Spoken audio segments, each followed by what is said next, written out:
Vijayanagara channel ವೀಕ್ಷಕರಿಗೆ ನಮಸ್ಕಾರ. ವಿಜಯನಗರ ವಾರ್ತೆಗಳಿಗೆ ಸ್ವಾಗತ. ಮುಖ್ಯಾಂಶಗಳು.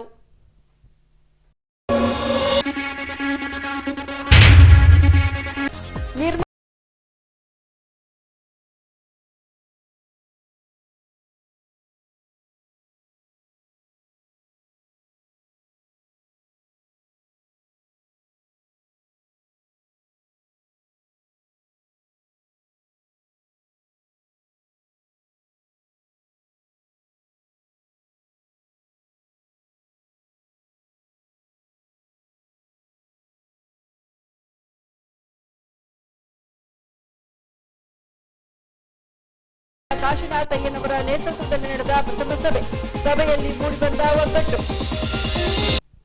ಈಗ ವಾರ್ತೆಗಳ ವಿವರ. ಹೊಸಪೇಟೆ ಪಟ್ಟಣ ಪೊಲೀಸ್ ಠಾಣೆಯ ಹಿಂದುಗಡೆ ನೂತನವಾಗಿ ನಿವೃತ್ತ ಪೊಲೀಸ್ ಅಧಿಕಾರಿಗಳ ಭವನವನ್ನ ನಿರ್ಮಿಸಲಾಗಿದೆ. ಈ ಭಾಗವಾಗಿ ಜಿಲ್ಲಾ ಪೊಲೀಸ್ ವರಿಷ್ಠಾಧಿಕಾರಿಗಳಿಂದ ಉದ್ಘಾಟಿಸಲಾಗಿದೆ. ಹೀಗೆ ಪ್ರಾರಂಭದಲ್ಲಿ ಗೋಪೂಜೆ ನಡೆಸಿ ನಾಮಫಲಕ ಅನಾವರಣಗೊಳಿಸಿದ ಬಳಿಕ ರಿಬ್ಬನ್ ಕತ್ತರಿಸುವ ಮೂಲಕ ನೂತನ ಭವನವನ್ನ ಎಸ್ಪಿರವರಿಂದ ಉದ್ಘಾಟಿಸಲಾಯಿತು. ಬಳಿಕ ಎಸ್ಪಿ ಶ್ರೀ ಹರಿಬಾಬುರವರು ಮಾತನಾಡಿ, ನೂತನ ಭವನ ನಿವೃತ್ತ ಅಧಿಕಾರಿಗಳು ಪರಸ್ಪರ ಸುಖ ದುಃಖಗಳನ್ನು ಹಂಚಿಕೊಳ್ಳಲು ಇದೊಂದು ಉತ್ತಮ ವೇದಿಕೆಯಾಗಿದೆ ಎನ್ನುತ್ತಾ ಭವನ ನಿರ್ಮಿಸಲು ಸಹಕರಿಸಿದ ದಾನಿಗಳಿಗೆ ಪೊಲೀಸ್ ಇಲಾಖೆಯ ವತಿಯಿಂದ ಅಭಿನಂದನೆ ತಿಳಿಸಿದರು. ಸುತ್ತಮುತ್ತಲಿನ 4-5 ಜಿಲ್ಲೆಗಳಿಗೆ ಒಂಥರ ಕೇಂದ್ರ ಸ್ಥಾನವಾಗಿರುವಂತಹ ಹೊಸಪೇಟೆ ಸುಮಾರು 235ಕ್ಕಿಂತ ನಾನು ಇಲ್ಲಿಗೆ ಬಂದಾಗ 248 ಅಂತ ಹೇಳಿದ್ದು ನನ್ನ ನೆನಪಿದೆ. ಅಷ್ಟು ಜನ ಅಧಿಕಾರಿಗಳು ಮತ್ತು ಈ ಒಂದು ನಿವೃತ್ತ ಭವನದಲ್ಲಿ ಅನುಕೂಲ ಆಗುತ್ತೆ ಅವರಿಗೆ ಕಟ್ಟಡ ನಿರ್ಮಾಣ ಮಾಡಿದ್ರೆ ಅಂತೇಳಿ ನನ್ನ ಹತ್ರ ಬಂದು ಕೇಳಿದ್ರು. ಸೊ ಮೊದಲನೇದಾಗಿ ಯಾರು ಪರ್ಮನೆಂಟ್ ಅಲ್ಲ, ನಾವು ಒಂದಿನ ರಿಟೈರ್ಡ್ ಆಗೋನೆ, ನಾನು ಒಂದಿನ ರಿಟೈರ್ಡ್ ಆಗೋನೆ, ಇಲ್ಲಿರೋ ಅಧಿಕಾರಿಗಳು ಎಲ್ಲರೂ ಒಂದಿನ ರಿಟೈರ್ಡ್ ಆಗೋರೆ. ಸೊ ಅವ್ರಿಗಾದಂಥ ಅನುಭವಗಳು, ಅವರು ಎದುರಿಸಿದಂಥ ಚಾಲೆಂಜ್ಗಳನ್ನ ಅವ್ರ ಸ್ನೇಹಿತರ ಹತ್ರ ಶೇರ್ ಮಾಡ್ಕೊಳ್ಳೋವರೆಗೂ ಸಮಾಧಾನ ಆಗಲ್ಲ, ಹೌದಲ್ಲ? ಸೊ ಅದನ್ನು ನಿರಂತರವಾಗಿ ಅವ್ರಿಗೆ ಮಾತಾಡ್ತಾ ಇರಬೇಕು. ಅವ್ರು ಹೇಳ್ಕೊಂಡ್ರೆ ಅವ್ರಿಗೊಂಥರ ರೀತಿಯ ಸಮಾಧಾನ, ಹೆಮ್ಮೆ ಎಲ್ಲ ಆಗ್ತಾ ಇರುತ್ತೆ. ಸೊ ಅಂಥದಕ್ಕೆ ಒಂದು ವೇದಿಕೆ ಅವಶ್ಯಕತೆ ಇತ್ತು. ಹೇಳಿದ್ರು 2013ರಲ್ಲಿ ಒಂದು ಫರ್ನಿಚರ್ ಶಾಪಲ್ಲಿ ಕೂತು ಈ ಥರ ಒಂದು ಅನುಭವಗಳನ್ನ ಶೇರ್ ಮಾಡ್ಕೊಳ್ತಾ ಇದ್ವಿ. ಮತ್ತು ಅವ್ರ ಕ್ಷೇಮಾಭಿವೃದ್ಧಿ ಬಗ್ಗೆ, ಅವ್ರಿಗೇನಾಯಿತು, ಅವ್ರಿಗೆ ಹುಷಾರಿಲ್ಲ ಅಥವಾ ಮತ್ತೊಬ್ಬರಿಗಿಲ್ಲ, ಅವ್ರ ಕುಟುಂಬಸ್ಥರು ಇಂಥ ಸಮಸ್ಯೆಯಲ್ಲಿದ್ದಾರೆ, ಇಂಥ ಎಲ್ಲ ಸಮಸ್ಯೆಗಳನ್ನ ಒಂದು ವೇದಿಕೆಯಾಗಿ ಒಂದು ಸಣ್ಣ ಶಾಪ್ನಲ್ಲಿ ಪ್ರಾರಂಭ ಮಾಡಿದ್ರು ಹೊಸಪೇಟೆ ವಿಜಯನಗರ ಜಿಲ್ಲೆಯ ನಿವೃತ್ತ ಪೊಲೀಸ್ ಅಧಿಕಾರಿಗಳು. ಇವತ್ತು ಹೆಮ್ಮೆ ಆಗುತ್ತೆ, ಈ ನಗರದ ಕೇಂದ್ರ ಭಾಗದಲ್ಲಿ ಇಂಥ ಒಂದು ಅದ್ಭುತವಾದ ಕಟ್ಟಡವನ್ನು ಯಶಸ್ವಿಯಾಗಿ ನಿರ್ಮಾಣ ಮಾಡಿದ್ದಾರೆ. ಇದು ಏನು ತೋರಿಸ್ತಾ ಇದೆ ಅಂದರೆ, ನನಗೆ ಒಂದೇ ಮಾತಲ್ಲಿ ಹೇಳಬೇಕು ಅಂದರೆ, ನೋಡಿ, ಯಾವ ವೇದಿಕೆ ಮೇಲೆ ಇರುವಂಥವ್ರು ಎಲ್ಲ ವಿವಿಧ ಕ್ಷೇತ್ರಗಳಲ್ಲಿರುವಂಥವ್ರು ಎಲ್ಲರೂ ಕೈ ಜೋಡಿಸಿ, ಯಾಕಂದರೆ ಇದ್ರೊಳಗೆ ಯಾರ್ದೂ ಸ್ವಾರ್ಥ ಇಲ್ಲ, ಇಲ್ಲಿ ಯಾರು ತಗೊಂಡು ಹೋಗಲ್ಲ, ಅದನ್ನು ಅಲ್ಲೇ ಬಿಟ್ಟಿರ್ತಾರೆ. ಆ ಬಿಲ್ಡಿಂಗ್ ಇಲ್ಲೇ ಇರುತ್ತೆ. ಆ ಬಿಲ್ಡಿಂಗ್ ಇನ್ನು ಮುಂದೆ ಬರುವ ಎಲ್ಲ ಜನರೇಷನ್ಗಳಿಗೆ, ಇವತ್ತು ನಮ್ಮ ಹಿಂದೆ ನಿಂತಿರೋ ಪೊಲೀಸ್ನವ್ರು ಇರ್ಬೋದು, ಅವರು ಒಂದಿನ ರಿಟೈರ್ಡ್ ಆಗ್ತಾರೆ, ಅವರು ಈ ಕಟ್ಟಡ ಉಪಯೋಗಿಸ್ತಾರೆ ಖಂಡಿತವಾಗ್ಲು. ಸೊ ನಾವು ಕೂಡ ಒಂದಿನ ನಿವೃತ್ತಿ ಆಗ್ತೀವಿ. ಅವತ್ತು ಈ ಕಚೇರಿಗೆ ಬಂದು ನಮ್ಮ ಸಮಯದಲ್ಲಿ ಈ ಕಟ್ಟಡ ಒಂದು ನಿರ್ಮಾಣ ಆಯಿತು ಅಂತೇಳಿ ಒಂದು ಹೆಮ್ಮೆ ಖಂಡಿತವಾಗ್ಲೂ ನಮಗೂ ಇರ್ತದೆ. ನಾನು ಈ ವೇದಿಕೆನ, ಈ ಕಾಂಟ್ರಿಬ್ಯೂಷನ್ಸ್ ಯಾರ್ಯಾರು ಮಾಡಿದ್ರು, ನಿಸ್ವಾರ್ಥದಿಂದ ಗ್ರಾನೈಟ್ ಕೊಟ್ಟರು, ಆರ್ಥಿಕವಾಗಿ ಸಹಾಯ ಮಾಡಿದ್ರು, ಹುಡ್ ಕೊಟ್ಟರು, ಒಬ್ಬರು ಜಲ್ಲಿ ಕೊಟ್ಟರು. ನೋಡಿ, ಎಷ್ಟು ಒಂದು ಅದ್ಭುತವಾದ ಉದಾಹರಣೆ. ಒಗ್ಗಟ್ಟಿನಲ್ಲಿ ಬಲ ಇದೆ ಅನ್ನೋದಕ್ಕೆ ಇದಕ್ಕಿಂತ ಮತ್ತೊಂದು ಸಾಕ್ಷಿ ಬೇಕಾಗಿಲ್ಲ ಅಂತೇಳಿ ನನ್ನ ಒಂದು ಅಭಿಪ್ರಾಯ. ಈ ವೇದಿಕೆ, ಈ ಭವನ ಮುಂದಿನ ದಿನಗಳಲ್ಲಿ ಸಾಕಷ್ಟು ನನ್ನ ನಿವೃತ್ತ ಯುವ ಪೊಲೀಸ್ ಅಧಿಕಾರಿಗಳಿಗೆ ಒಂದು ಅವರ ಕಷ್ಟ ಸುಖಗಳನ್ನ ಹಂಚ್ಕೊಳ್ಳಿಕ್ಕೆ ಮತ್ತು ಅವರ ಕುಟುಂಬ ಮತ್ತು ಅವರ ಕ್ಷೇಮಾಭಿವೃದ್ಧಿಯ ಒಂದು ಹಂಚ್ಕೊಳ್ಳುವಂತಹ ಒಂದು ದೊಡ್ಡ ವೇದಿಕೆ ಆಗಲಿ. ಈ ಮುಂದೆ ಬರುವಂಥವ್ರು ಈ ಭವನವನ್ನು ಅಚ್ಚುಕಟ್ಟಾಗಿ ನಡೆಸ್ಕೊಂಡು ಹೋಗಲಿ. ನಂದು ಒಂದೇ ಒಂದು ಕೋರಿಕೆ ಇತ್ತು, ಆ ಮೇಲ್ಗಡೆ ಬಿಲ್ಡಿಂಗ್ನ ಮೇಲ್ಗಡೆ ಕೂಡ ಕೇವಲ ಪೊಲೀಸ್ಗೆ ಸಂಬಂಧಪಟ್ಟಿರುವಂಥದ್ದನ್ನು ಮಾತ್ರ ಒಂದು ಸಣ್ಣ ಶಾಪ್ಸ್ ಮಾಡಿ ಕೊಡಬೇಕು ಅಂತ ಈಗಾಗಲೇ ಕುಮಾರಸ್ವಾಮಿ ಅವರು ಮತ್ತು ಅವರ ಎಲ್ಲ ತಂಡ ಒಪ್ಕೊಂಡಿದೆ. ಅವರಿಗೆ ನಾನು ಮತ್ತೊಮ್ಮೆ ಧನ್ಯವಾದಗಳನ್ನ ಅರ್ಪಿಸ್ತೇನೆ. ಧನ್ಯವಾದಗಳು. ವಿಜಯನಗರದಲ್ಲಿ ನನಗೆ ಒಳ್ಳೊಳ್ಳೆಯ ನೆನಪುಗಳಿದೆ, ಅದನ್ನೆಲ್ಲ ನೀಡಿದ್ದಕ್ಕೆ ತಮಗೆ, ಅದ್ರ ಜೊತೆಗೆ ಈ ಬಿಲ್ಡಿಂಗು ಕೂಡ ನನಗೂ ಕೂಡ ಒಂದು ವರ್ಕ್ ಸ್ಯಾಟಿಸ್ಫ್ಯಾಕ್ಷನ್ಗೆ ಇದು ಒಂದು ಬಿಲ್ಡಿಂಗ್ ಸಾಕ್ಷಿಯಾಗುತ್ತೆ ಇನ್ನು ಮುಂದಿನ ದಿನಗಳಲ್ಲಿ. ಸೊ ಈ ನಿವೃತ್ತ ಯುವ ಪೊಲೀಸ್ ಅಧಿಕಾರಿಗಳ ಭವನ ಎಲ್ಲ ರೀತಿಯ ಯಶಸ್ಸು ಕಾಣಲಿ, ಎಲ್ಲ ಪೊಲೀಸ್ ಅಧಿಕಾರಿಗಳಿಗೆ ಬೆನ್ನೆಲುಬಾಗಿ ನಿಲ್ಲಿ ಅಂತೇಳಿ ಒಂದೆರಡನ್ನ ಮಾತನ್ನ ಮುಕ್ತಾಯ ಮಾಡ್ತಾ ಇದ್ದೇನೆ. ಬಳಿಕ ಹೂಡಾ ಅಧ್ಯಕ್ಷ ಎಚ್ಎನ್ಎಫ್ ಇಮಾಮ್ ನಿಯಾಜಿರವರು ಮಾತನಾಡಿ, ಸಮಾಜಕ್ಕೆ ಪೊಲೀಸ್ ಅಧಿಕಾರಿಗಳ ಕೊಡುಗೆ ಅಪಾರವಿದೆ. ನಿವೃತ್ತ ಪೊಲೀಸ್ ಅಧಿಕಾರಿಗಳಿಗೆ ನಿರ್ಮಾಣಗೊಂಡಿರುವ ಭವನದ ಉದ್ಘಾಟನೆಯಲ್ಲಿ ಪಾಲ್ಗೊಂಡಿರುವುದು ನನಗೆ ಖುಷಿ ತಂದುಕೊಟ್ಟಿದೆ ಎಂದರು. ಈ ಒಂದು ಭವನ ಮತ್ತು ನಿಮ್ಮ ಸಂಘಕ್ಕೆ ನಾನು ಎಲ್ಲ ಸದಸ್ಯರಿಗೆ ಈ ಒಂದು ಶುಭವನ್ನು, ಅಭಿನಂದನೆಗಳನ್ನು ಈ ಸಂದರ್ಭದಲ್ಲಿ ಹೇಳಕ್ಕೆ ಇಚ್ಛೆ ಪಡ್ತೇನೆ. ಇವತ್ತು ನಾನು ಇಲ್ಲಿ ಯಾರ್ಯಾರಿದ್ದಾರೆ ಎಲ್ಲ ಸುಮಾರು ಒಂದು ಮುಕ್ಕಾಲು ಭಾಗ ಅಧಿಕಾರಿಗಳ ಜೊತೆಗೆ ನಾನು ಜನರ ಒಡನಾಟಕ್ಕೆ ನಿಮ್ಮ ಜೊತೆಗೆ ಸಂಪರ್ಕಾಗಿ ನಾನು ಬಂದಿದ್ದೆ. ಫೋನ್ ಮುಖಾಂತರ ಇರ್ಬೋದು, ಸ್ಟೇಷನ್ಗೆ ಬಂದು ಮುಖಾಂತರ ಕೂಡ ಇರ್ಬೋದು. ನಿಮ್ಮದು ಬಹಳ ಸಮಾಜಕ್ಕೆ ಬಹಳ ಸೇವೆ ಇದೆ ಅಂತ ಈ ಸಂದರ್ಭದಲ್ಲಿ ನಾನು ಹೇಳಕ್ಕೆ ಇಚ್ಛೆ ಪಡ್ತೇನೆ. ಯಾಕಂದರೆ ಇವತ್ತು ಸಮಾಜ ಸುಧಾರಣೆ ಆಗಬೇಕಂದ್ರೆ ಭಾಳಷ್ಟು ನಿಮ್ಮಂಥ ಅಧಿಕಾರಿಗಳಿಂದ ನೀವೆಲ್ಲ ಸಮಾಜಕ್ಕೆ ನಿಮ್ಮದು ಭಾಳಷ್ಟು ಕೊಡುಗೆ ಇದೆ ಅಂತೇಳಿ ನಾನು ಈ ಸಂದರ್ಭ ಹೇಳಕ್ಕೆ ಇಚ್ಛೆಪಡ್ತೇನೆ. ಯಾಕಂದರೆ ಹುಡುಗರು ಇರಲಿ, ಹಿರಿಯರಿರಲಿ, ಯಾವ್ಯಾವ ತಪ್ಪುಗಳು ಸಣ್ಣ ಇದಕ್ಕೆ ದೊಡ್ಡ ವಿಷಯಗಳನ್ನು ಮಾಡ್ಕೊಂಡು ನಿಂತಾಗ ಬಂದರೆ ನೀವು ನಿಮ್ಮ ಮನೆ ಕುಟುಂಬದ ಜೊತೆಗೆ ಬಿಟ್ಟು ಭಾಳಷ್ಟು ಸಮಯ ಸ್ಟೇಷನ್ಗಳಿರ್ಬೋದು ಮತ್ತು ಜನರ ಕಷ್ಟಗಳಿಗೆ ಸ್ಪಂದಿಸಿ ಅವ್ರಿಗೆ ಬಗೆಹರಿಸಿ ತಪ್ಪು ದಾರಿ ಇದ್ದವ್ರಿಗೆ ಸರಿ ದಾರಿಗೆ ನೀವು ಸಮಾಜದಲ್ಲಿ ನಿಮ್ಮದು ಕೊಡುಗೆ ಇದೆ ಅಂತ ಈ ಸಂದರ್ಭದಲ್ಲಿ ನಾನು ಹೇಳಕ್ಕೆ ಇಚ್ಛೆ ಪಡ್ತೇನೆ. ಹಾಗೂ ಇವತ್ತು ಈ ಒಂದು ಕ್ಷೇಮ ನಿಮ್ಮ ಸಂಘ ಆಗಿದ್ದು ಇದು ನಮಗೆ ಬಹಳ ಮುಖ್ಯ. ಇವತ್ತೇನು ನಾವು ಇರ್ತೀವಿ ಹೋಗ್ತೀವಿ, ಆದರೆ ನಮ್ಮ ಮಕ್ಕಳು ಮೊಮ್ಮಕ್ಕಳು ಮುಂದೆ ದಿನಗಳಲ್ಲಿ ನಮ್ಮ ಏನು ಅಧಿಕಾರಿ ಆಗಿ ಬರ್ತಾರ, ಏನೇ ಒಂದು ಸೇತುವಾಗಿ ಈ ನಮ್ಮ ಸಂಘ ನಿಮ್ಮ ಸಂಘ ಇರ್ತೈತೆ ಅಂತೇಳಿ ಈ ಸಂದರ್ಭದಲ್ಲಿ ಹೇಳಿ ಶುಭ ಹಾರೈಸಿ, ಮತ್ತು ಮುಂದೆ ಈ ಒಂದು ನಂದು ಈ ಇಂಥ ಒಂದು ನಾನು ಭಾಳಷ್ಟು ಕಾರ್ಯಕ್ರಮಗಳಿಗೆ ಭೇಟಿ ಆಗಿದ್ದೀನಿ. ಆದರೆ ಇವತ್ತು ಇಂಥ ಒಂದು ಕಾರ್ಯಕ್ರಮಕ್ಕೆ ಬಂದಿದ್ದು ನನ್ನ ಸೌಭಾಗ್ಯ ಅಂತೇಳಿ ನಾನು ಭಾವಿಸ್ತೇನೆ. ಯಾಕಂದರೆ ಇವತ್ತು ತಾವು ತಮ್ಮ ಜೀವನದಲ್ಲೇ ಇಡೀ ಜೀವನ ಐತಲ್ಲ, ಸಮಾಜಕ್ಕೆ ನಿಮ್ಮದು ಕೊಡುಗೆ ಎಷ್ಟಿದೆ ಅಂದರೆ ಅದು ನಾವು ಹೇಳಕ್ಕೂ ಸಾಧ್ಯ ಇಲ್ಲ, ಅದಕ್ಕೂ ಯಾವ ಓಡಿಸಿಲ್ಲ, ಅದು ಏನು ಮಾಡಿದ್ರು ಕೂಡ ನಾವು ಅದಕ್ಕೆ ಇದು ಮಾಡೋಕ್ಕೆ ಸಾಧ್ಯ ಇಲ್ಲ ಅಂತ ಈ ಸಂದರ್ಭದಲ್ಲಿ ಹೇಳಿ, ಮತ್ತು ನನಗೆ ಮಾತಾಡೋಕ್ಕೆ ಅವಕಾಶ ಕೊಟ್ಟಿದ್ದಕ್ಕೂ ಎಲ್ಲ ವೇದಿಕೆ ಮೇಲೆ ಇರೋ ಗಣ್ಯರಿಗೆ ಮತ್ತು ನಮಗೆಲ್ಲ ವಂದಿಸಿ ಧನ್ಯವಾದಗಳನ್ನು ಹೇಳುತ್ತಾ ನಂದು ಸ್ವಲ್ಪ ಬೇರೆ ಕೆಲಸ ಇದೆ. ವಕ್ಫ್ ಬೋರ್ಡ್ನಿಂದ ರೈತರಿಗೆ ಸೇರಿದಂತೆ ಸಾರ್ವಜನಿಕ ಆಸ್ತಿಗಳಿಗೆ ನೋಟಿಸ್ ನೀಡಲಾಗಿದೆ. ಈ ಅಂಶವನ್ನ ಖಂಡಿಸಿರುವ ಬಿಜೆಪಿಯ ಒಂದು ಬಣದ ಮುಖಂಡರು ರಾಜ್ಯವ್ಯಾಪಿ ಸಂಚರಿಸಿ ಸಭೆ ಸಮಾರಂಭಗಳನ್ನು ನಡೆಸಿ ವಕ್ಫ್ ಬೋರ್ಡ್ನ ರದ್ದತಿಗಾಗಿ ಆಗ್ರಹಿಸುತ್ತಿದ್ದಾರೆ. ಈ ಹಿನ್ನೆಲೆಯಲ್ಲಿ 2025ರ ಜನವರಿ 4ರಂದು ಕಂಪ್ಲಿಯಲ್ಲಿ ಪಕ್ಷಾತೀತವಾಗಿ ಸಭೆ ನಡೆಸಲಾಗುವುದೆಂದು ಶಾಸಕ ರಮೇಶ್ ಜಾರಕಿಹೊಳಿರವರು ಸುದ್ದಿಗಾರರಿಗೆ ತಿಳಿಸಿದ್ದಾರೆ. 4ನೇ ತಾರೀಕಿನಿಂದ ಬಳ್ಳಾರಿ ಜಿಲ್ಲೆ ಮತ್ತು ವಿಜಯನಗರ ಜಿಲ್ಲೆ ಕೂಡಿ ಕಾಮನ್ ಆಗಿ ಒಂದು ಜಾಗ ಮತ್ತು ವಿಸಿಟ್ ಮಾಡಿ ಬಹುಶಃ ನನ್ನ ಅಂದಾಜು ಕಂಪ್ಲಿಯಲ್ಲಿ ಒಂದು ಸಮಾವೇಶ ಮಾಡಿದೆವು ಸಣ್ಣ ಪ್ರಮಾಣದಲ್ಲಿ. ಒಂದು 4ನೇ ತಾರೀಕು ಶನಿವಾರ ನಾವು ಶುಕ್ರವಾರ ಬಂದು ಕೆಲವೊಂದು ಜಾಗ ವಿಸಿಟ್ ಮಾಡಿ ಶನಿವಾರ 4ನೇ ಪೂರ್ವ ಮಾಡಿ ಮತ್ತು 6ನೇ ತಾರೀಕು 2ನೇ ಹಂತದ ಈಗಾಗಲೇ ನಮ್ಮ ವಾರ್ ರೂಮ್ದಲ್ಲಿ ರಾಜ್ಯ ಮಟ್ಟದ ಎಲ್ಲ ಎಲ್ಲೆಲ್ಲಿ ಬರೀ ಇಡೀ ಜಿಲ್ಲೆ ಅಲ್ಲ ಇಡೀ ರಾಜ್ಯದಲ್ಲ ಮೂಲೆಯಲ್ಲಿ ಬಂತ ಎಲ್ಲ ತೊಗೊಂಡು ಸೆಕೆಂಡ್ ಹಂತದಲ್ಲಿ JPCಗೆ 6 ಅಥವಾ 7ನೇ ತಾರೀಕು ದಿಲ್ಲಿಯಲ್ಲಿ ಮತ್ತೆ 2ನೇ ಬಾರಿ ವರದಿ ಸಲ್ಲಿಸ್ತೇವೆ ನಾವು 6 ಅಥವಾ 7 ತಾರೀಕು. ಬರೀ ಭಾರತೀಯ ಜನತಾ ಪಕ್ಷ ಮಾತ್ರ ಒಂಥರ ಪಕ್ಷಾತೀತ ಮತ್ತು ಇದು ಮುಸಲ್ಮಾನರು ಸಹ ಅನ್ಯಾಯ ಆಗಿದೆ. ವಕ್ಫ್ನಲ್ಲಿ ಹಿಂದೂ ಮುಸ್ಲಿಮ್ದಲ್ಲಿ ಭಾವನೆ ಒಂದು ಕೆಲವೊಂದು ಜನ ಇದು ಮುಸಲ್ಮಾನ ವಿರೋಧಿ ಕಾಂಗ್ರೆಸ್ ವಿರೋಧಿ ಅನ್ನುವಂಥ ಸುಳ್ಳು ಪ್ರಚಾರ ಮಾಡ್ತಾರೆ. ಇದು ಪಕ್ಷಾತೀತ ಜಾತ್ಯತೀತ ಹೋರಾಟ ಇದೆ. ಈ ವಕ್ಫ್ನಲ್ಲಿ ಮುಸಲ್ಮಾನರು ಅನ್ಯಾಯ ಆಗಿದೆ, ಹಿಂದೂಗಳು ಅನ್ಯಾಯ ಆಗಿದೆ, ಮಠ ಮಂದಿರಗಳಾಗಿದೆ ಮತ್ತು ಮಸೂದೆ ತಿಳಿಸಿ ಮುಸಲ್ಮಾನರ ಪ್ರಾಪರ್ಟಿ ಸಹಿತ ವಫತ್ ಅವ್ರಿಗೂ ಎರಡೂ ಸಮಾಜಕ್ಕೆ ನ್ಯಾಯಯುತ ಒಂದು ಈ ಕರಾಳ ಕಾರಣ ಪೂರ್ಣ ರದ್ದಾಗಬೇಕು ಅನ್ನೋದು ನಮ್ಮ ಸಂಪೂರ್ಣ ಹೋರಾಟ ಮಾಡೋದು. ಅದಕ್ಕೆ ಯತ್ನಾಳು ನಮ್ಮ ನೇತೃತ್ವದಲ್ಲಿ ಒಂದು ಟೀಮ್ ಆಗಿ ಕೆಲಸ ಮಾಡ್ತೇವೆ. ಅದಕ್ಕೆ ನಾವು ಪ್ರಧಾನಮಂತ್ರಿ ಮೋದಿಯವರು ಮುಂದಿನ ದಿನದಲ್ಲಿ ದೇಶದಲ್ಲಿ ಕರಾಳ ಕಾರಣ ತೆಗಿತಾರೆ ಒಂದು ಸಂಪೂರ್ಣ ವಿಶ್ವಾಸ ಇದೆ. ನೋಡಿ ಯಾರು ಭಾಗಿಯಾಕೋರು ಈಗ ನಮ್ಮ ಮಧ್ಯೆ ಪಕ್ಷಾತೀತದಲ್ಲಿ ಯಾರೇ ಬಂದು ಸ್ವಾಗತ. ಇದು ಒಂದು ಈ ಮಾಧ್ಯಮದಲ್ಲಿ ಸೃಷ್ಟಿ ಮಾಡ್ತಾರೆ. ನಾವು ಯತ್ನಾಳ ಮೊದಲೇ ಸ್ಟಾರ್ಟ್ ಮಾಡಿದ್ರು, ಅದರಲ್ಲಿ ಬಂದು ಎಲ್ಲ ಜಾಯ್ನ್ ಆದರು, ಎಲ್ಲರೂ ಬರ್ಬೋದು. ಅದರಲ್ಲಿ ನೀವು ಕ್ವಶನ್ ಮಾರ್ಕ್ ಕೇಳ್ತಿರಲ್ಲ ಅದಕ್ಕೆಲ್ಲ ಅವರಿಗೂ ಈ ಮಾಧ್ಯಮ ಮುಖಾಂತರ ಆಹ್ವಾನ ಮಾಡ್ತಾರಲ್ಲ. ಆನಂದ್ ಸಿಂಗ್ ಬರುವುದು, ವಿಜೇಂದ್ರ ಬರುವುದು, ಎಲ್ಲರೂ ಕಾಂಗ್ರೆಸ್ ಪಕ್ಷದ ನಾಯಕರು ಬಂದಿದ್ದರಲ್ಲಿ ಪಾಲ್ಗೊಳ್ಳಬೇಕು.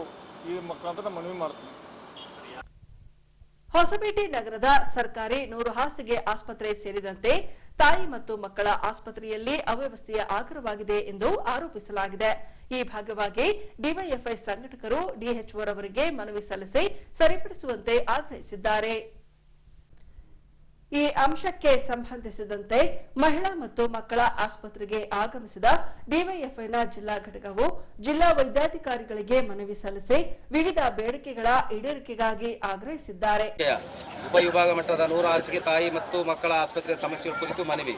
ಮಾನ್ಯರ 80ರ ದಶಕದಿಂದಲೂ ಡಿವೈಎಫ್ಐ ಸಂಘಟನೆ ಸಾರ್ವಜನಿಕ ಹೋರಾಟದಲ್ಲಿ ಮುಂಚೂಣಿಯಲ್ಲಿ ಇದ್ದು ಅನೇಕ ಜನಪರ ಹೋರಾಟ ಮಾಡುತ್ತಾ ಯಶಸ್ವಿಯಾಗಿದೆ. ಹೋರಾಟದ ಭಾಗವಾಗಿ 100 ಹಾಸಿಗೆ ಆಸ್ಪತ್ರೆ ಆಯಿತು ಮತ್ತು ತಾಯಿ ಮತ್ತು ಮಕ್ಕಳ ಆಸ್ಪತ್ರೆಯನ್ನು ನಮ್ಮ ನಗರ ಕಾಣುವಂತೆ ಆಯಿತು. ಮಾತ್ರಕ್ಕೆ ವಿಭಾಗ ಮಟ್ಟದ ಆಸ್ಪತ್ರೆ ಆದರೂ ಅದು ಪ್ರಯೋಜನ ಇಲ್ಲ. ಹೆಸರಿಗೆ ಮಾತ್ರ ಕಾಮಗಾರಿ ನಡೆದಿದೆ. ರಕ್ತ ಪರೀಕ್ಷೆ ಘಟಕದಲ್ಲಿ CBC ಯಂತ್ರ ಕೆಟ್ಟಿರುವ ಈವರೆಗೂ ವ್ಯವಸ್ಥೆ ಆಗಿಲ್ಲ. ಜನಗಳು ಪರದಾಡುವಂತಾಗಿದೆ. ಆಸ್ಪತ್ರೆಯ ಕಾಯಂ ಸಿಬ್ಬಂದಿಗಳ ರೋಗಿಗಳ ಜೊತೆಯಲ್ಲಿ ವಿನಯ ಪ್ರೀತಿಯಿಂದ ನಡೆದುಕೊಳ್ಳದೆ ಗದರುವ ರೀತಿಯಲ್ಲಿ ವರ್ತನೆ ಇದೆ. ಇನ್ನು ಮನವಿ ಸ್ವೀಕರಿಸಿರುವ ಡಿಎಚ್ಒ ರವರು ಮಾತನಾಡಿ 60 ಹಾಸಿಗೆ ಆಸ್ಪತ್ರೆ ಇದಾಗಿದ್ದರೂ ಕೂಡ 100 ಹಾಸಿಗೆಗಳನ್ನು ಅಳವಡಿಸಿ ಗರ್ಭಿಣಿ ಮಹಿಳೆ, ತಾಯಿ ಮತ್ತು ಮಕ್ಕಳಿಗೆ ಅಗತ್ಯ ಚಿಕಿತ್ಸೆ ನೀಡಲಾಗುತ್ತಿದೆ ಎಂದು ತಿಳಿಸಿದರು. ನಿಮಗೇನು ಬೇಡಿಕೆಗಳನ್ನು ಏನಿಟ್ಟಿದ್ದೀರಿ, CBC ಮಷಿನ್ ಆಲ್ರೆಡಿ ರಿಪೇರಿ ಆಗಿದೆ. ಇಲ್ಲಿ ಎಕೋ ECG ಮಾಡ್ತಾ ಇದ್ದೀವಿ, ಈ ಸಾರಿ ಸ್ಕ್ಯಾನಿಂಗ್ ಮಾಡ್ತಾ ಇದ್ದೀವಿ, ಆಮೇಲೆ ರಕ್ತ ಪರೀಕ್ಷೆನೂ ಇಲ್ಲೇ ಮಾಡ್ತಾ ಇದ್ದೀವಿ.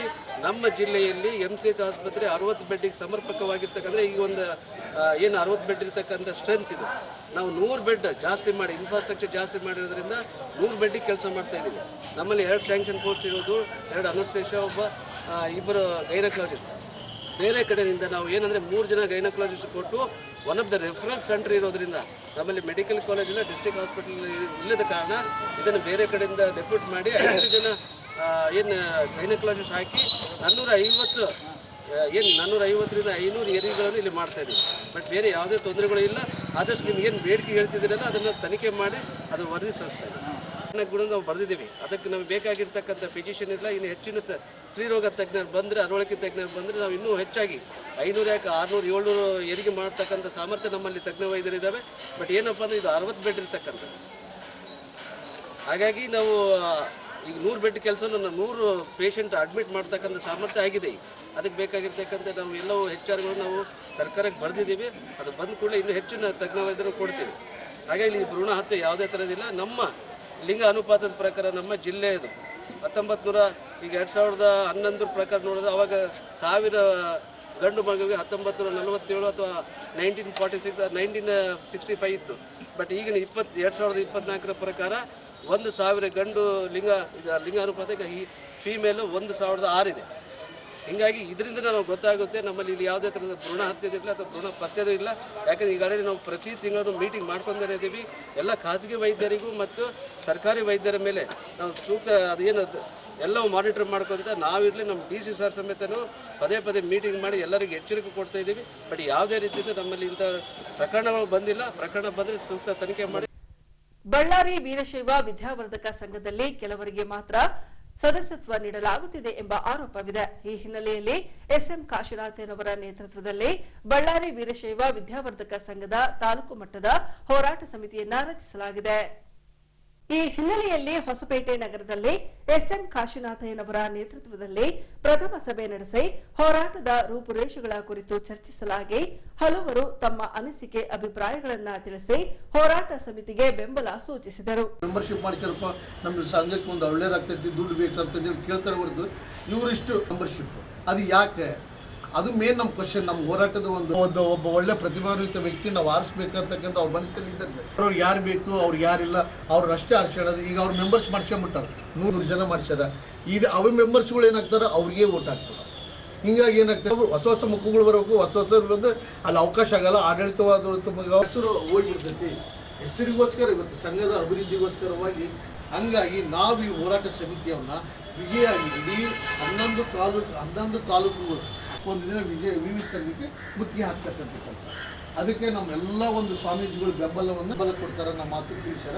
ಹಾಗಾಗಿ ನಾವೆಲ್ಲರೂ ಒಂದು ಒಗ್ಗಟ್ಟಿನಿಂದ ಆಮೇಲೆ ನಮ್ಮ ಶಿವಕುಮಾರ್ ಸರ್ ಒಬ್ರು ಹೇಳಿದ್ವಿ, ಅಲ್ಲಿ ಬಳ್ಳಾರಿಯಲ್ಲಿ ಏನಾದರೂ ಈ ರೀತಿ ಮಾಡ್ಬೇಕನ್ನೋ ಬಂದರೆ ಚಾಡಿಗಳು ಹೇಳ್ಬೇಕು. ಮನುಷ್ಯರೇ ಹೋಗಿ ಚಾಡಿ ಹೇಳ್ತಕ್ಕಂಥದ್ದು, ಆ ಚಾಡಿ ನಾವಿಷ್ಟ ನರಕ್ಕೆ ತೊಗೊಂಬಂದು ಗೊತ್ತಲ್ಲ, ಆ ಚಾಡಿ ಸಂಘ ಹೊಡೆಯುವಂಥ ಕೆಲಸ ಮಾಡಬಾರ್ದು. ಇದು ದಯವಿಟ್ಟು ಎಲ್ಲರಲ್ಲಿ ಕೇಳ್ಕೊತೀವಿ. ಈ ಮೊದಲು ಈ ಚಾಡಿ ಹೇಳೋ ಕೆಲಸನ ಬಿಟ್ಟಾಕಿರ್ಬಾರ್ದು. ಹೋಗಿ ಅಲ್ಲಿ ಇಚ್ಛೆ ಆ ರೀತಿ ಆಗಿದಾಗ ಹೊಡೆದು ಆಮೇಲೆ ನಂತರ ಇದನ್ನು ಹೆಚ್ಚಿಗೆ ಮಾಡಿ. ಯಾಕಂದರೆ ಒಂದು ಸಮಾಜ ಅಂದರೆ ಹೆಂಗಿರಬೇಕು, ಒಂದು ಸಮಾಜದಲ್ಲಿ ಇರ್ತಕ್ಕಂಥ ಒಂದು ಅಧ್ಯಕ್ಷರಾಗಿರ್ಬೋದು ಮತ್ತು ಬೇರೆ ಬೇರೆ ರೀತಿಯಾಗಿ ಇವತ್ತು ನಮ್ಮ ವೀರಶೈವ ಲಿಂಗಾಯತ ಸಮಾಜ ದಾರಿಯಲ್ಲಿ ಹೋಗ್ತಾ ಇದೆ, ಅದನ್ನು ಯಾರೂ ಗಮನದಲ್ಲಿ ಇಟ್ಕೊಂತಿಲ್ಲ. ವೀರಶೈವ ವಿದ್ಯಾವರ್ತಕ ಸಂಘದ ಸದಸ್ಯತ್ವ ಹೋರಾಟದ ಒಂದು ಮುಂಚೂಣಿ ಘಟಕದಲ್ಲಿ ಇಂದಿನ ಸಭೆಯ ಅಧ್ಯಕ್ಷತೆಯನ್ನು ವಹಿಸಿರ್ತಕ್ಕಂಥ ಕಾಶಿನಾಥನವರೇ ಹಾಗೂ ವೀರಣ್ಣವರೇ ಹಾಗೂ ಚೂಡಿ ದೊಡ್ಡಬಸಪ್ಪಣ್ಣನವರೇ ಹಾಗೂ ನಮ್ಮ ಮಹಾಂತೇಶವರೇ ಹಾಗೂ ತಿಪ್ಪೇಸ್ವಾಮಿ ಸೇರಿದ್ರು. ಭಾಳ ವರ್ಷದಿಂದ ಬಸವರಾಜ್ ಅವರು ಈ ಹೋರಾಟ ಸಮಿತಿಯನ್ನು ಒಂದು ವಾಟ್ಸಪ್ ಗ್ರೂಪ್ ಮಾಡಿ ಇದೆ ಹೋರಾಟ ಮಾಡಬೇಕನ್ನೋದು. ಹಿಂದೆ 2005 ಯಾವ ರೀತಿ ತೊಗೋಬೇಕಾಗಿತ್ತು ಅನ್ನೋದ್ರ ಬಗ್ಗೆ ಅವರೊಂದು ಡಿಸೈನ್ ಮಾಡಿದ್ರು. ಒಬ್ಬರು ಯಾರು ಸದಸ್ಯರು ಇರ್ತಾರೆ, ಆ ಸದಸ್ಯರು ಯಾರು ಪ್ರಪೋಸ್ ಮಾಡ್ತಾರ ಅವರು ಒಬ್ಬರು ಒಂದು ಮಾತು ಹೇಳಿದ್ರು ಸ್ವಾಮಿಯವರು, ಯಾರೋ ನಮ್ಮ ಕಾಶಂತರು, ಎಲೆಕ್ಷನ್ ಕೊಡೋದೇ ಮಾಡಬಾರ್ದು, ನಾವು ಕೊಡಬಾರ್ದು, ಇಲ್ಲ ಎಲೆಕ್ಷನ್ ಮಾಡೋಣ ಬಂದಾಗ ಸರ್ ಇದು ಮೆಂಬರ್ಶಿಪ್ ಕೊಡ್ರಿ ನೀವು, ನಾವು ಎಲೆಕ್ಷನ್ ಮಾಡಿರಿ, ಅದೇನು ಮಾಡ್ತೀರಿ ನೋಡೋಣ ಅಂತೇಳಿ ಇದು ದೊಡ್ಡ ಮಟ್ಟದಲ್ಲಿ ಹೋರಾಟ ಮಾಡಿದ್ರೆ ಮಾತ್ರ ಆಮೇಲೆ ಒಂದು ಮೆಂಬರ್ಶಿಪ್ ತಗೊಳಕ್ಕೆ ಅನುಕೂಲ ಆಗುತ್ತೆ. ಆಮೇಲೆ ಅಂದರೆ ಎಲ್ಲರಿಗೂ ನೋಡಿ, ಬಡ ಇರ್ಬೋದು, ಸೌಕರ್ಯ ಇರ್ಬೋದು, ಸೌಕರ್ಯ ಇದ್ದರೆ 50,000 ಕೊಟ್ಟು ಮೆಂಬರ್ಶಿಪ್ ಅಂತ ಲಕ್ಷ ಕೊಟ್ಟು ಮೆಂಬರ್ಶಿಪ್ ತಗೊಳ್ತಾರೆ ದೊಡ್ಡದು. ಬಡವರು ಏನು ಮಾಡಬೇಕು, ಬಡವರು ಲಕ್ಷ ಕೊಡೋಕ್ಕಾಗುತ್ತಾ?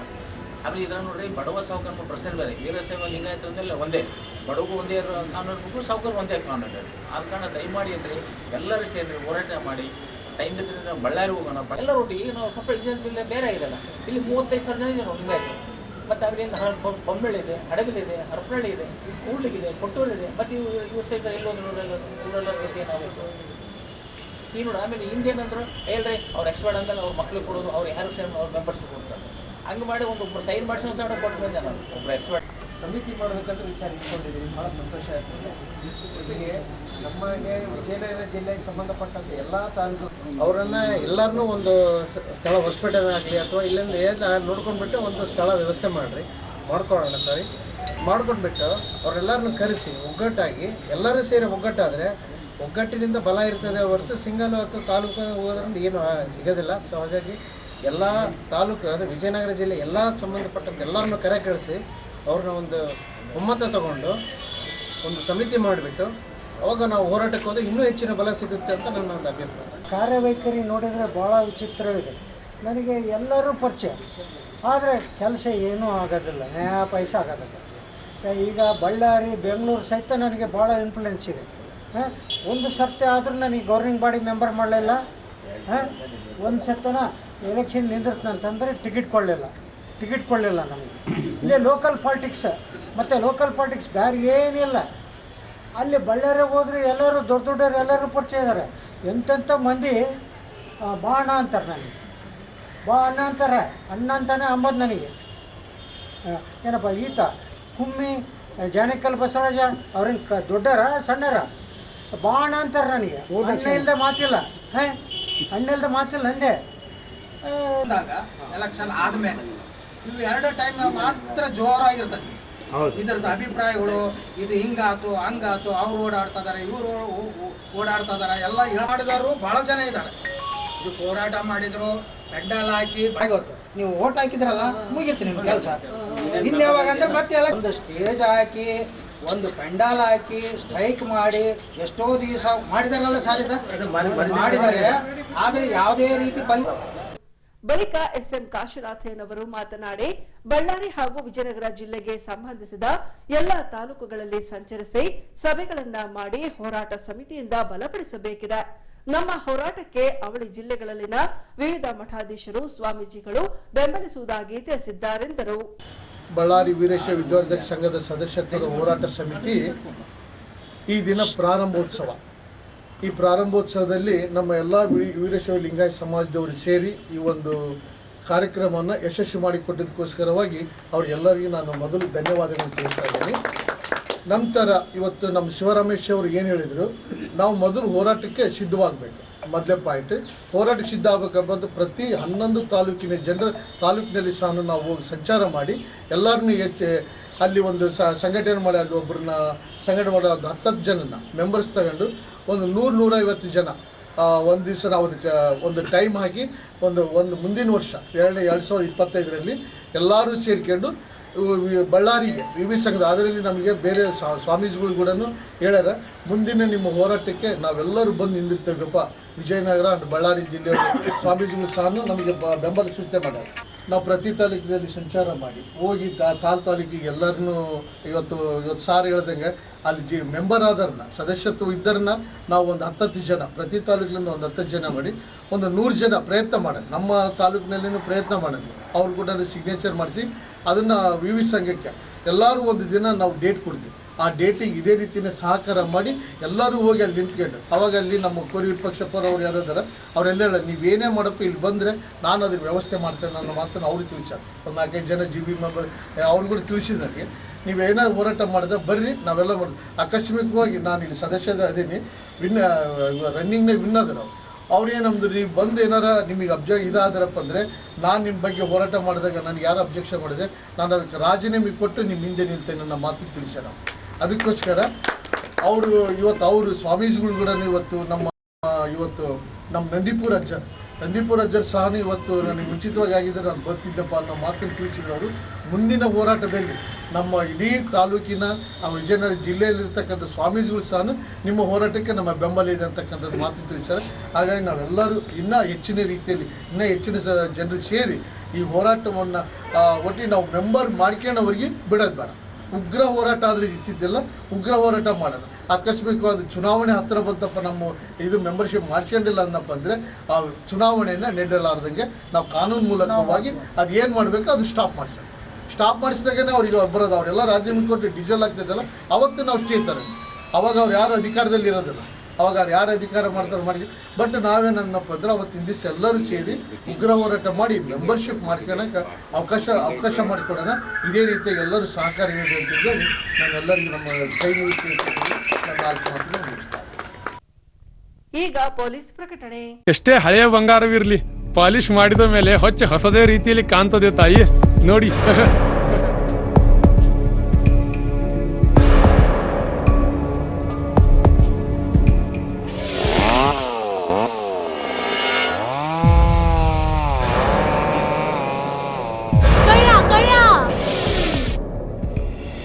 ತಾಯಿ ನಿಮ್ ಮೈ ಮೇಲೆ ಅದು ಹೊಲಸು ಬಿದ್ದಿದೆ.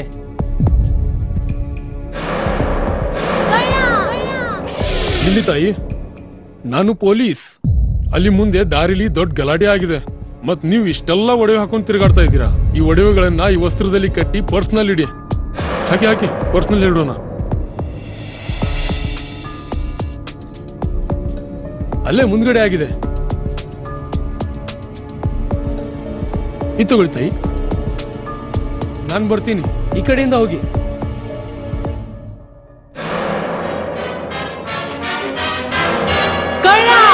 ಇಂತಹ ಮೋಸದ ಸಂಗತಿ ನಿಮಗೂ ನಡೆಯಬಹುದು. ತಮ್ಮ ಬೆಲೆ ಬಾಳುವ ಒಡವೆ ಆಭರಣ ವಸ್ತುಗಳನ್ನು ಎಚ್ಚರಿಕೆಯಿಂದ ಕಾಪಾಡಿ. ಯಾವುದೇ ಮಾತುಗಳಿಗೆ ಮರುಳಾಗಬೇಡಿ. ಸಂಶಯಾಸ್ಪದ ರೀತಿಯಲ್ಲಿ ಯಾರಾದರೂ ಕಂಡು ಬಂದರೆ ಸಮೀಪದ ಪೊಲೀಸ್ ಠಾಣೆಯನ್ನು ಸಂಪರ್ಕಿಸಿರಿ. ಈಗ ಕೊನೆಯಲ್ಲಿ ಮತ್ತೊಮ್ಮೆ ವಾರ್ತೆಗಳ ಮುಖ್ಯಾಂಶಗಳು.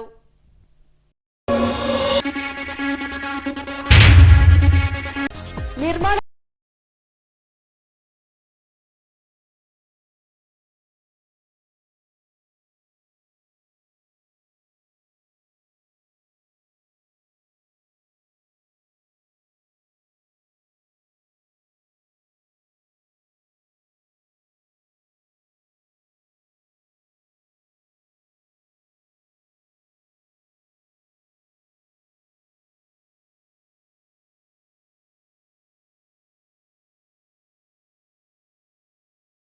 ತಯ್ಯನವರ ನೇತೃತ್ವದಲ್ಲಿ ನಡೆದ ಪ್ರಥಮ ಸಭೆಯಲ್ಲಿ ಮೂಡಿಬಂದ ಒಗ್ಗಟ್ಟು. ಇಲ್ಲಿಗೆ ವಾರ್ತಾ ಪ್ರಸಾರ ಮುಕ್ತಾಯವಾಯಿತು. ವಂದನೆಗಳೊಂದಿಗೆ ನಯನ ಉಮೇಶ್.